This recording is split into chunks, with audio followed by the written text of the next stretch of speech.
Okay, so last night we had the second presidential debate where Hillary Clinton and Donald Trump squared off, and they both had some things to say. And of course, after the debate, you always have the fact checkers, right? And they come out with their articles saying, "Oh, well, this is where Hillary lied, or this is where Trump lied." And of course, according to them, Trump has lied 95% of the time, or some nonsense.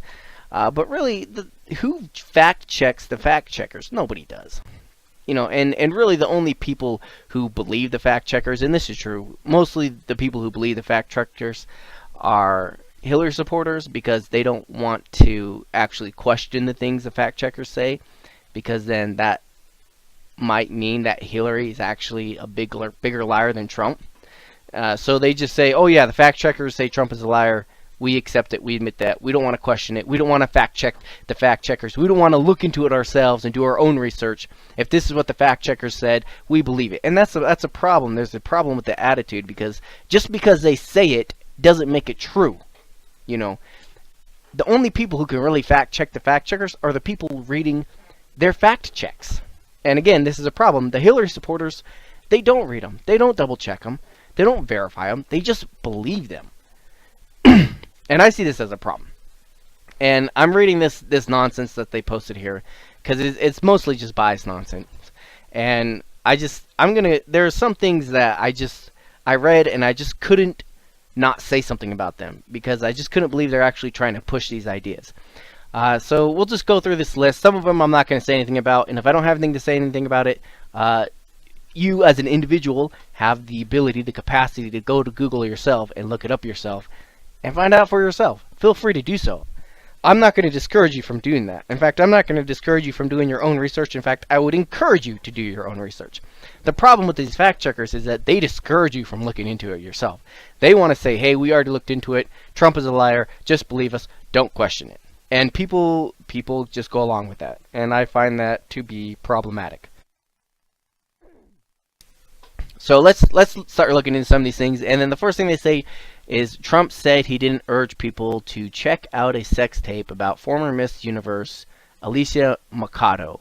And then they say he did. And then they provide a link. So some of these things they provide a link with, and I don't know what they're talking about. I mean, it wasn't check out a sex tape. It was just look at the person that she's built up to be, whatever.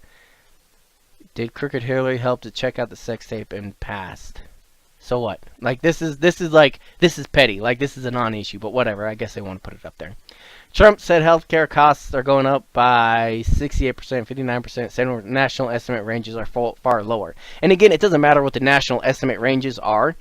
There are individuals who are experiencing price hikes to this level, and I think that's exactly what he was saying. He's like, look, there's people I know, they're experiencing price hikes at this level. So who cares what the national estimate is? There are people out there who are getting shafted worse than the national estimate. But obviously the fact checkers aren't interested in that. They want to call Trump a liar. That's what they're doing here. So, and again, it's a non-issue. Even Bill Clinton has come out and said Obamacare is a disaster. Bill Clinton has said that. And Hillary cannot deny it's a disaster.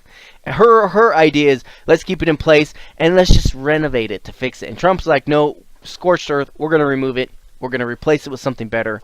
We're going to keep the things that we need, but everything else, gone. And so I'm okay with that. Anyways, to me, Obamacare, like everybody, some people still fanatically defend it, but most people realize that it's just a mess and that it needs to be fixed. So that's a little thing. Okay, so here's one thing that really kind of irked me, that they're trying to make a big deal out of it. Trump said Clinton acid washed her private email server. She didn't. She used an app called BleachBit, not a corrosive chemical. Now, this is my issue with this, is that I don't even think Trump was trying to say she actually poured acid onto her hard drive or the servers. What he means to say is a figure of speech, and he even later said acid washed or bleached it. That's what he said. But as a figure of speech, he said you wiped that data. You destroyed that data. And again, it's irrelevant how she destroyed that data. The fact is, and even they can't deny it, they say it right here. She used an app called BleachBit. Bottom line is, she was subpoenaed. They said, you need to give us this data, and she destroyed it. That's a crime. And it doesn't matter what method he used to destroy it. The data was destroyed. Bottom line. Whether it was a figure of speech or literally meant it, it's not a lie. Either way, you know, maybe he heard about BleachBit, but the thing he heard was bleach, and so he thought she bleached it. I don't know. Or maybe he was just using it as a figure of speech. Again, irrelevant. Bottom line is, that was data that she was required by law to turn over that she destroyed.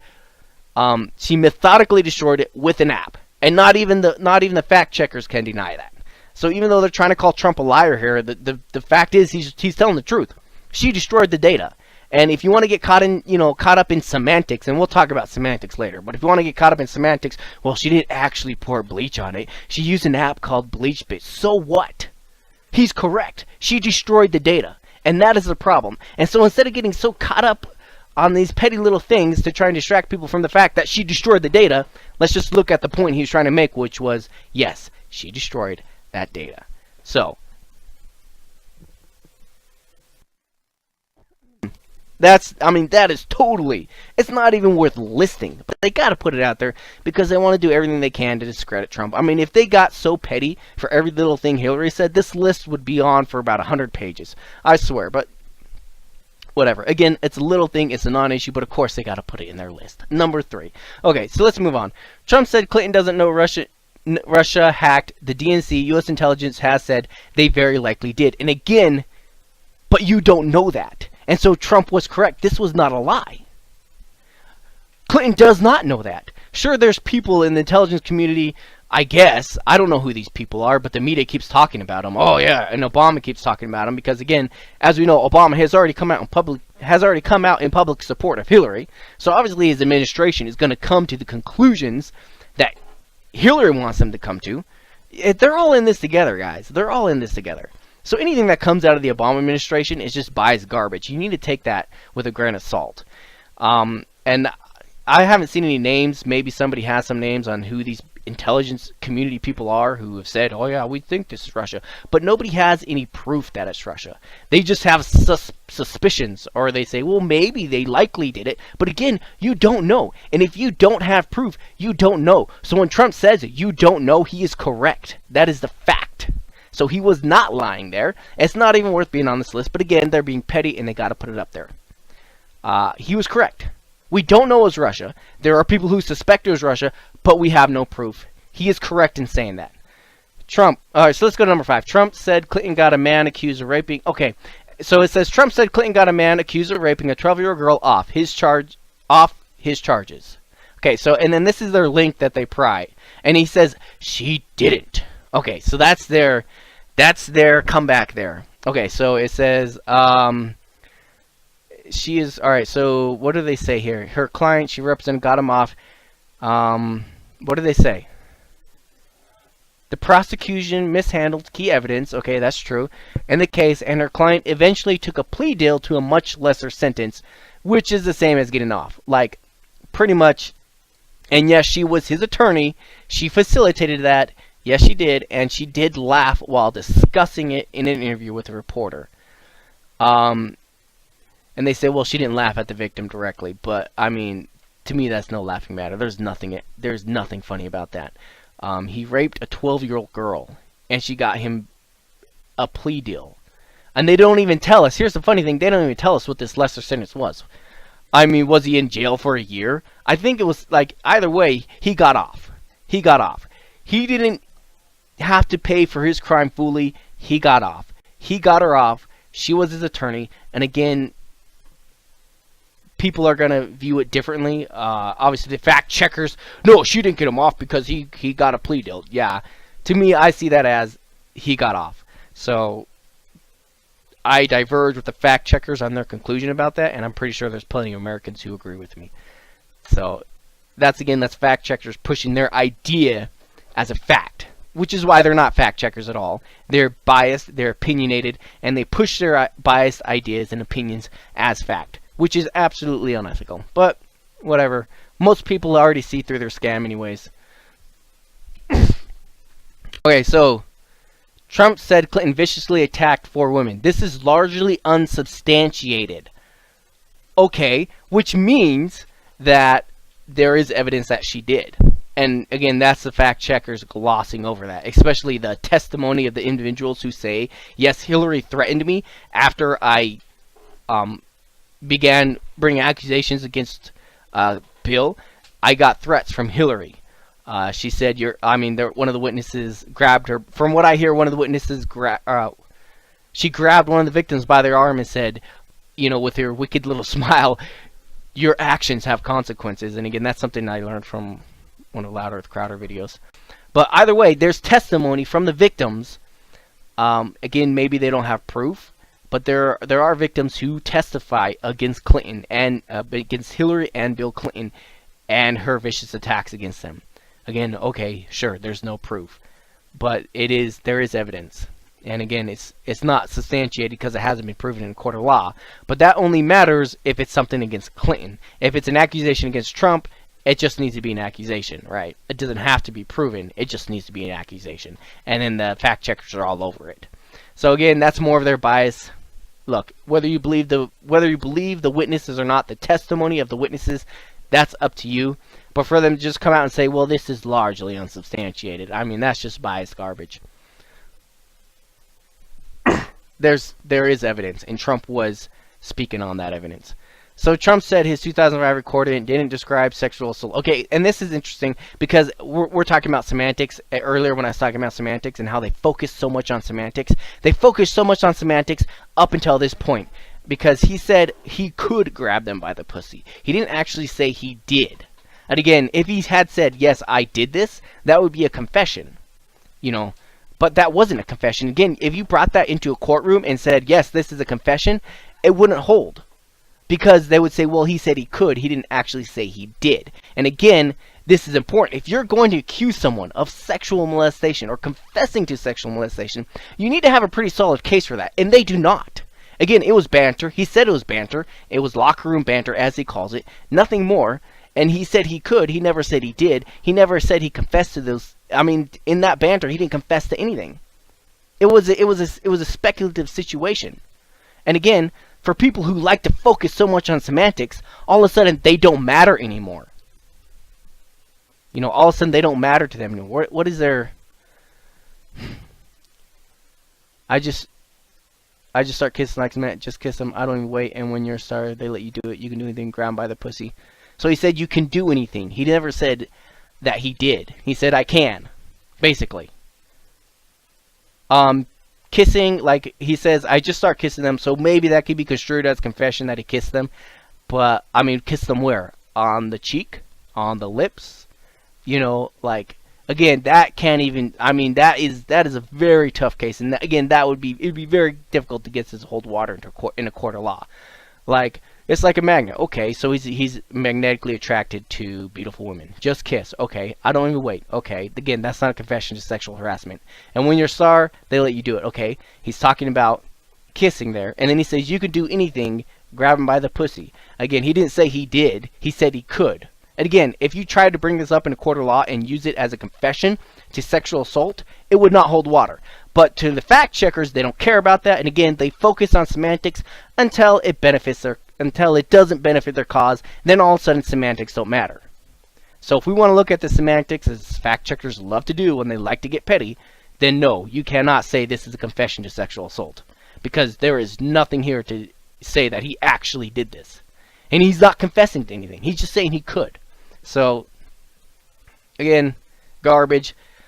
So when they say Trump's 2000 didn't describe, they say it did, that's absolutely false. Again, they're lying, but nobody cares because, well, I mean, people do care, actually. That's not true. People do care. The people who don't care are the Hillary supporters who just believe everything they say without double checking it. So again, fact check the fact checkers and do it yourself. Read the things, read the links, and then go beyond just the links they give you. Go and do your own research. Go onto Google and verify things. Because these guys are so biased.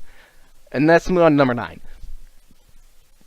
Trump said Clinton's campaign started a birther movement. She didn't. Okay, and now Trump has some evidence he presents. He says that they did bring up the issue. Again, the media is just trying to deny that. Let's see their link. Oh, it's another article. Debunked claim, of course, is debunked because fact checkers don't agree with it. But even in the debate, Trump presented the evidence. I'm not even going to get into that. If you want to look into that, Trump presented evidence in the first debate. He presented evidence to substantiate his claim during the debate.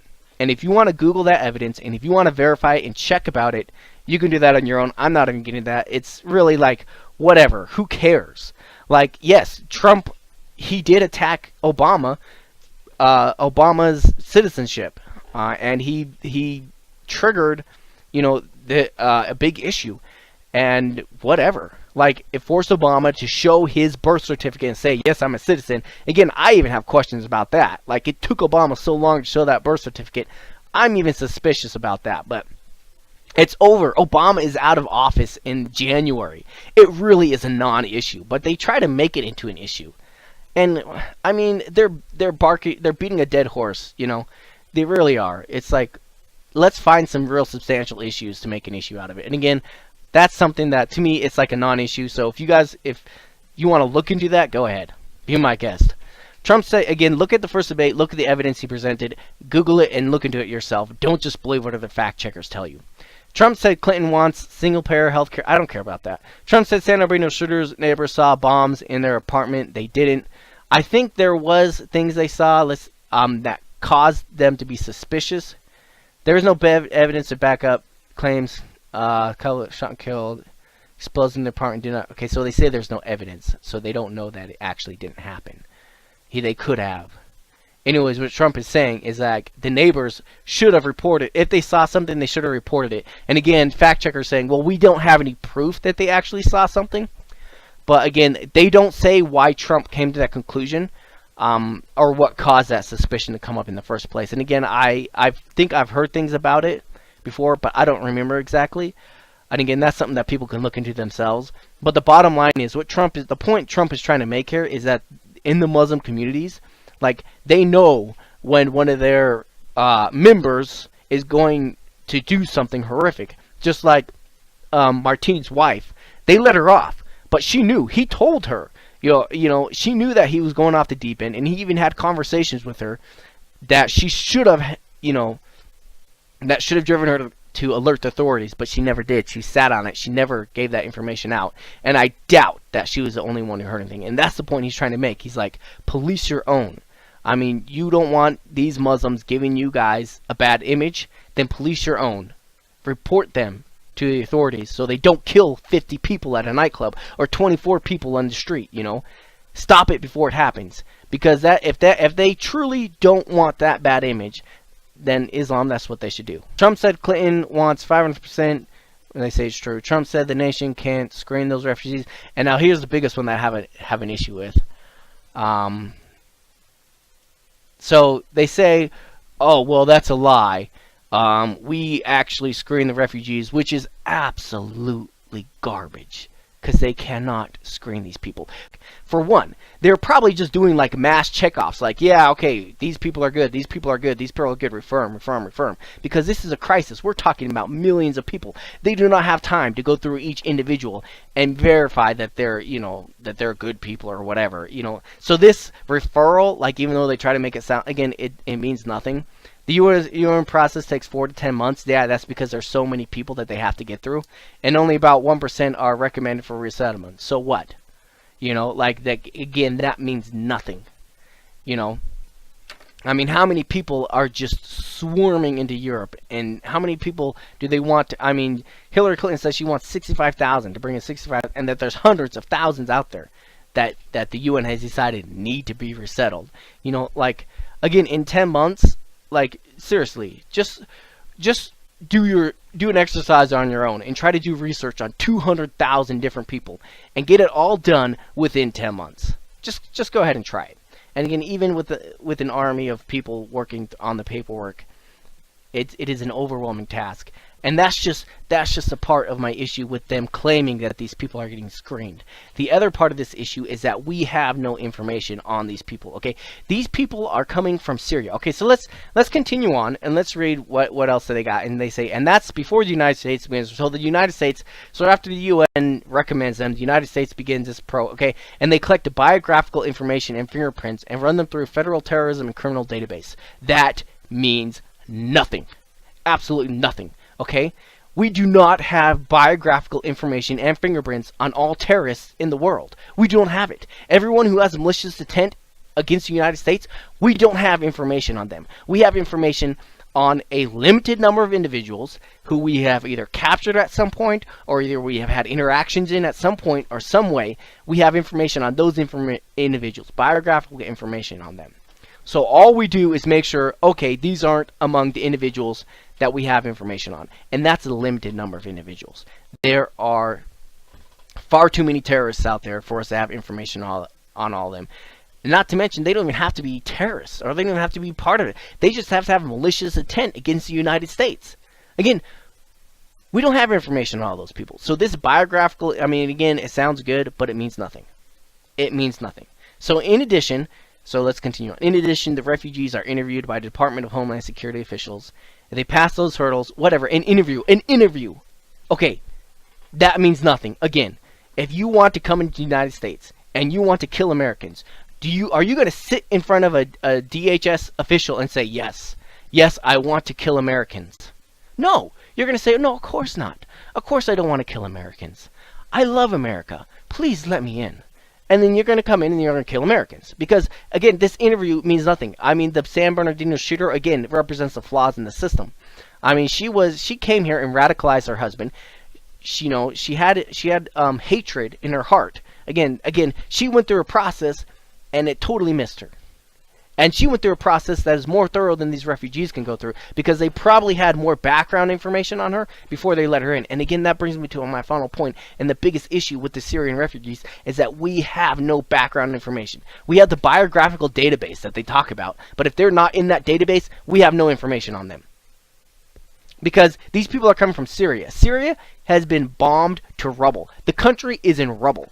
And who is going to have paperwork on those people? Are they going to go to the office in Syria, the Syrian records office, and pull records for these people? Are they going to go to Bashar Assad and be like, oh, we have these 200,000 refugees.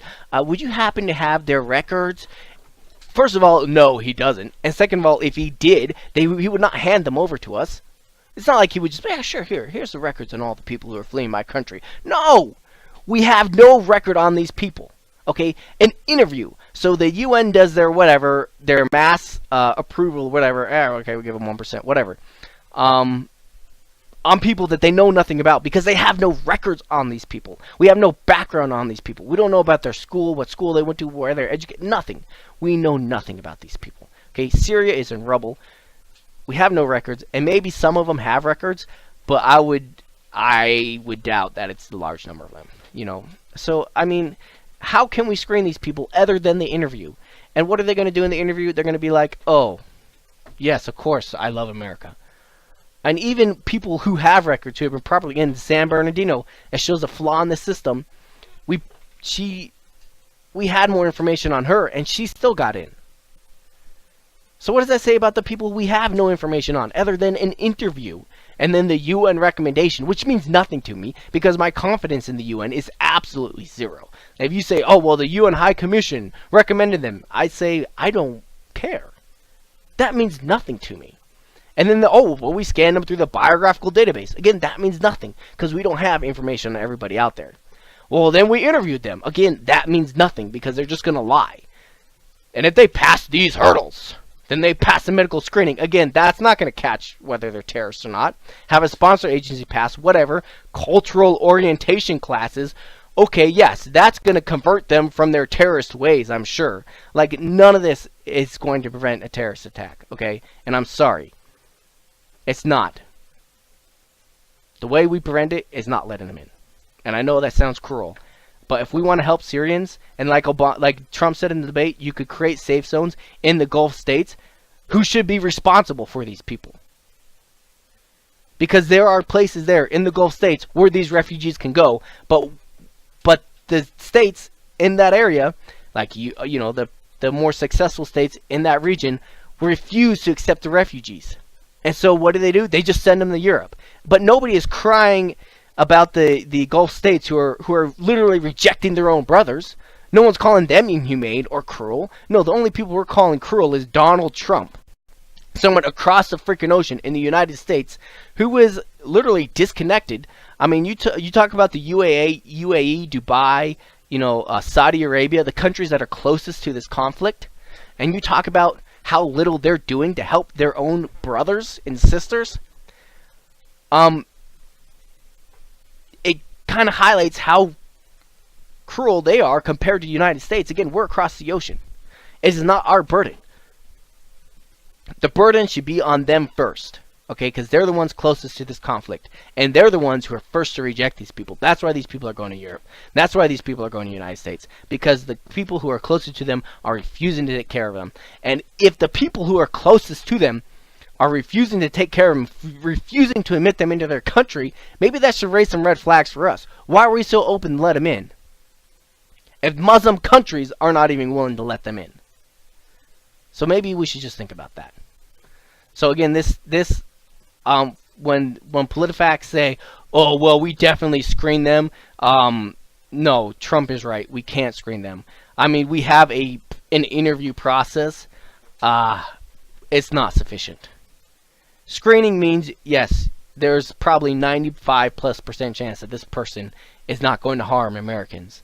That's how confident you are in the screening process. But the screening process they're offering cannot provide us with that assurance or security. Okay, Trump said he was against, so number 14. Trump said he was against the invasion, against the Iraq invasion. And they say he wasn't because of one interview they had. So let's look at their evidence here. And Trump has refuted this. Whatever, I'm not going to watch that video. I have taken a, what?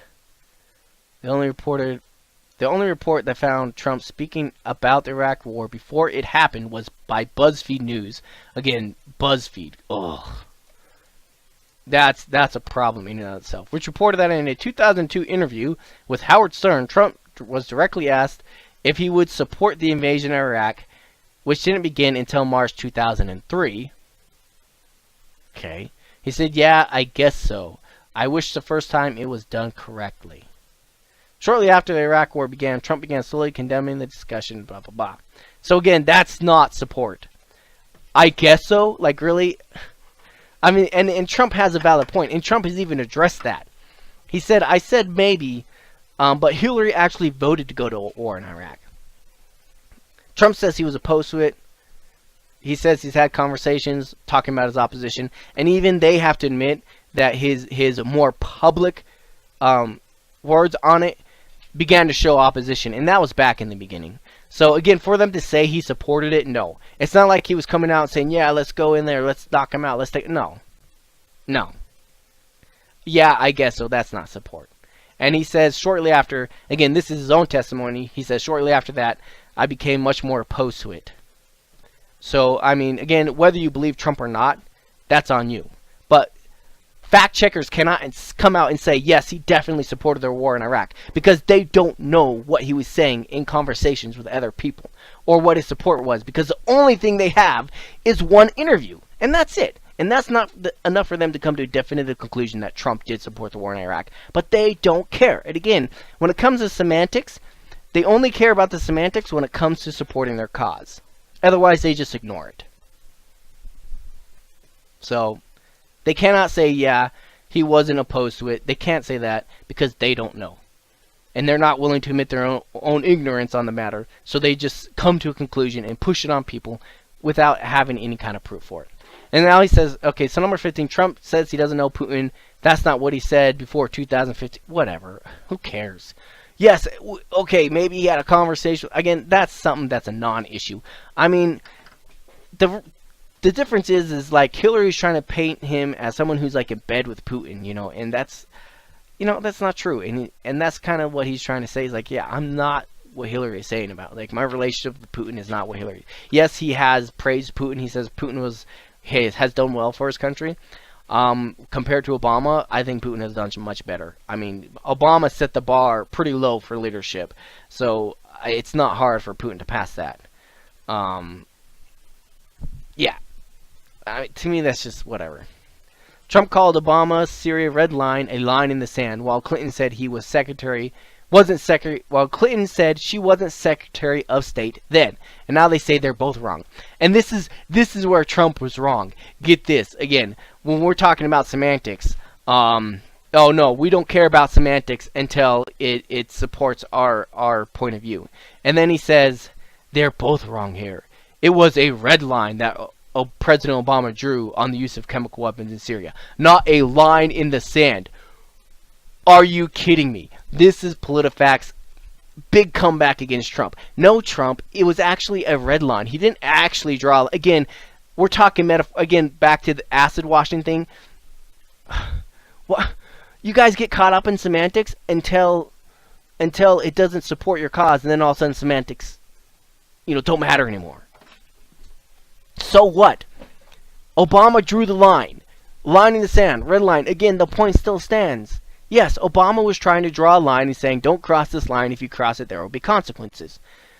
Whether it was a line in the sand or a red line, it doesn't matter what Obama called it. It was still a line. Please, guys, give me a break. And then, as a side note, and Clinton was indeed Secretary of State when the line was drawn. Okay, so Trump was right about that. But instead of just saying, yes, Hillary Clinton lied, they have to say, they're both wrong. And again, they know that most people aren't going to click this link. They know that most people are just going to say, well, they're both wrong, and then they're going to move on. Because they know people are lazy, and they exploit that. So give me a break. Alright, let's move on. 17. Trump said Clinton will raise middle-class taxes. It won't. Whatever. And again, this is all again, this is the independent experts that Clinton keeps talking about. Obviously, they're going to say exactly whatever she wants. And, okay. Even though I don't even want to look at this, let's look at this link. Okay, yeah, PolitiFact article. Yeah, that's a reliable source. Let me put that in my research paper, and I'll get an F. Because my teacher will say, you cannot rely on a PolitiFact article for your research paper. You have to rely on something a little more substantial than that. I mean, it's kind of sad that PolitiFacts have to link people to their own articles as proof for their position. Like, really, you have no way to substantiate your conclusion when you have to link people to your own article as proof. Give me a break. Okay, Trump said Michelle Obama was in 2008 primary ads attacking Clinton. She was, I don't care. Clinton said there's no evidence that her server was hacked. Sure, but the FBI noted that sophisticated hackers wouldn't leave any evidence even if they did hack the server. Okay, which is true. Like, if they did hack the server, we wouldn't know. And that's what the FBI was saying. And the FBI did say that there was a strong probability, or to some effect, that there is a strong possibility that hostile actors gained access to it. So again, we can't prove it, but the possibility is there. And again, they're trying to gloss over it because it kind of goes back up to here. Yeah, sure, you can't prove it, but you can't prove that the Russians are the ones leaking the emails either. But again, this is your comment. Well, they very likely did. And again, semantics, they focus on it when it supports their cause, but then when it doesn't, they just kind of gloss over it. So again, you can't prove that anyone gained access to her server. That is correct, but you also can't prove that Russia is leaking the emails either. But they're not willing to talk about that. So let's move on to 20. This is whatever. Clinton said deleted emails were personal, not official. They weren't all personal, which is true. And again, that's just a straight up lie that she's told many times and continues to reiterate. Trump said that moderators hadn't asked Clinton emails. They had just finished a question. Whatever, that's petty. Trump said Bernie Sanders accused Clinton of exercising bad judgment. He did. Okay, whatever. What? Like, why is that even there? Like, seriously, of all the things you want to list, well, Trump said Bernie Sanders accused Clinton of having bad... Well, he did. What? Okay.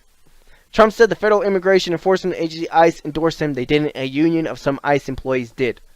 Okay, so what? ICE is endorsing him. Or there's members of ICE endorsing him. And again, like he said, no time in the past has a president received ICE endorsements. So whether it's a union or the actual agency, whatever, he's getting endorsements. But again, they're getting petty and they're getting semantical when it suits their cause. And Clinton said she apologized for the way she talked about Trump supporters. She said she was sorry for saying half of his supporters were deplorable, not for saying they're deplorable. So what she's saying is, I'm sorry that I got embarrassed by saying this. But she still thinks they're deplorable, and again, that's what Trump said. Well, she has hate in her heart, which is true.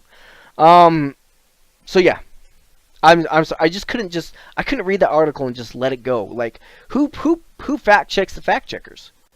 Only people who can fact check them are us. We can't just believe whatever it is they push out there. We really got to dig down and start doing some research on these things and verify that their conclusion is correct, and then come to our own conclusion.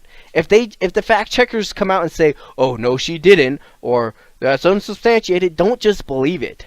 Go do your own research, and do your research with an open mind, and come to your own conclusions. I mean, that's a problem with fact checkers. It's an insult to the intelligence of the American people. Well, you guys can't do your own research, and you guys can't come to your own conclusions. So let me just tell you what conclusion you need to come to. And lazy people love it. And lazy people vote Democrat. And that's just the truth.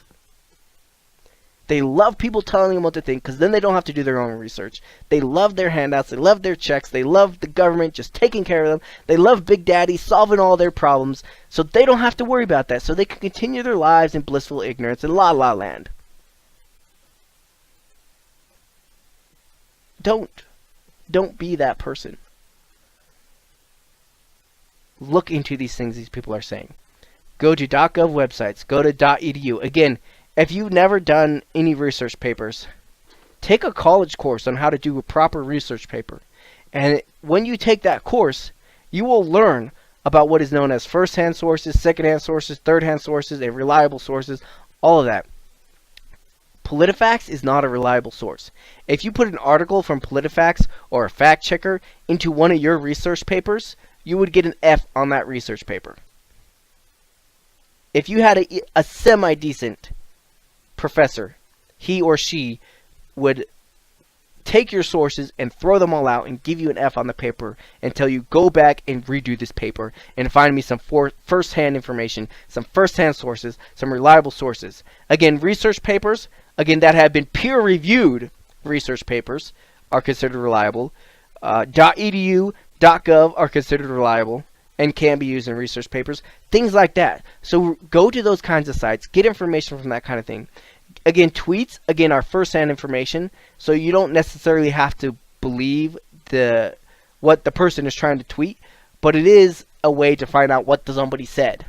And a tweet can be a testimonial from a witness, like, "Oh, this is what I just saw." So you can say, yeah, these people tweeted these things and saw this at this time. And that can be considered a testimonial. So yeah, there's ways to really dig down and find the facts. And Politifacts, they don't even bother. I mean, their links are links to their own articles, for crying out loud. Like, it's unbelievable. So again, don't even believe anything I'm telling you. I'm just presenting you something from a perspective that I have.